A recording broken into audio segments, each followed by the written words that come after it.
Football মানেই উত্তেজনা, আর El Clasico মানেই ইতিহাস, রোমাঞ্চ আর গৌরবের লড়াই।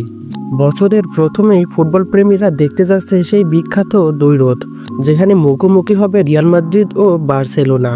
ফুটবল মাঠে এই দুই দলের লড়াই কেবল খেলাই নয়, বরং এটি গৌরব ও ঐতিহ্যের প্রতীক।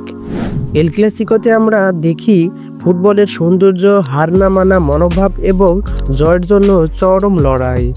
এবারের এল ক্লাসিকো অনুষ্ঠিত হবে সৌদি আরবের কিং আবদুল্লাহ স্পোর্টস স্টেডিয়ামে। তারিখ আগামী সোমবার 13ই জানুয়ারি, সময় রাত 1টায়। ম্যাচটি মূলত সুপার কোপা দে স্পানা টুর্নামেন্টের অন্তর্ভুক্ত।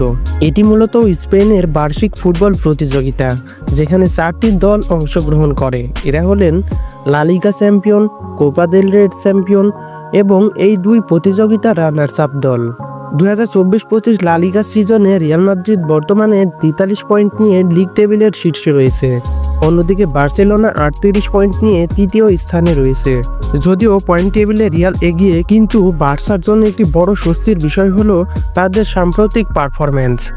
সর্বশেষ এল ক্লাসিকোতে বার্সেলোনা রিয়ালের ঘরের মাঠ সান্তিয়াগো বার্নাবেউতে 4-0 গোলে জয়লাভ করে দারুণভাবে চমকে দিয়েছিল।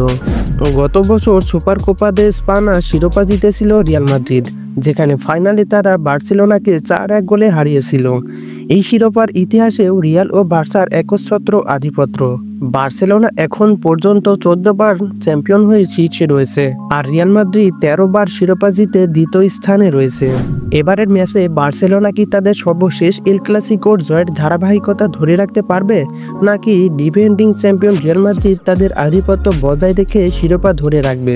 বন্ধুরা, আপনার কি মনে হয়, রিয়াল নাকি বার্সা, কে হবে এই মহাযুদ্ধের বিজয়ী? জানিয়ে দিন আপনার মতামত। ফুটবল দুনিয়ার সকল খবর সবার আগে পেতে আমাদের সাথে যুক্ত থাকুন। ধন্যবাদ।